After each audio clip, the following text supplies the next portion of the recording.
Wherever you go, whatever you do, throw a little at it. Omax, Vest and Briefs. Thyagarajar சுவாமி கோயில் கமலாலய திருக்குளத்தின் படிக்கட்டுகளில் பாசிகள் படர்ந்து காணப்படுவதுடன் சுற்றுப்புற பகுதிகளில் இருந்து கழிவுநீர் கலப்பதாகவும் மக்கள் குற்றம் சாட்டுகின்றனர். இதனால் பக்தர்கள் நீராட முடியாத நிலை ஏற்பட்டுள்ளது. மேலும் வடிகால் வசதி ஏற்படுத்தி கமலாலய திருக்குளத்தை தூய்மைப்படுத்த தமிழ்நாடு அரசு நடவடிக்கை எடுக்க வேண்டும் எனவும் கோரிக்கை வைத்தனர்.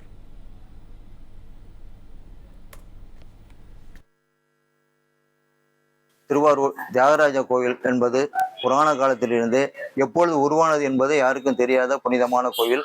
அதே போல கமலாலயம் தெப்பக்குளம், அந்த புனித நீராடுவதற்காக பக்தர்கள் வெளியூரிலிருந்து வரும்போது கோயில் குளத்தினுடைய அசுத்தத்தை பார்த்து பக்தர்கள் குளிப்பதற்கு அசுத்தப்படுகிறார்கள். வடிகால் வசதி இல்லாததுனால கோயில் குளத்தினுடைய தண்ணீர் மாசுபடுத்திருக்கிறது.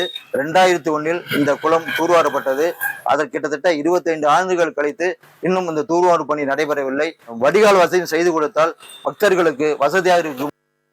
தமிழ் ஜனம் சேனலை சப்ஸ்கிரைப் பண்ணாம பார்த்துட்டு இருந்தீங்கன்னா மறக்காம சப்ஸ்கிரைப் பண்ணிடுங்க.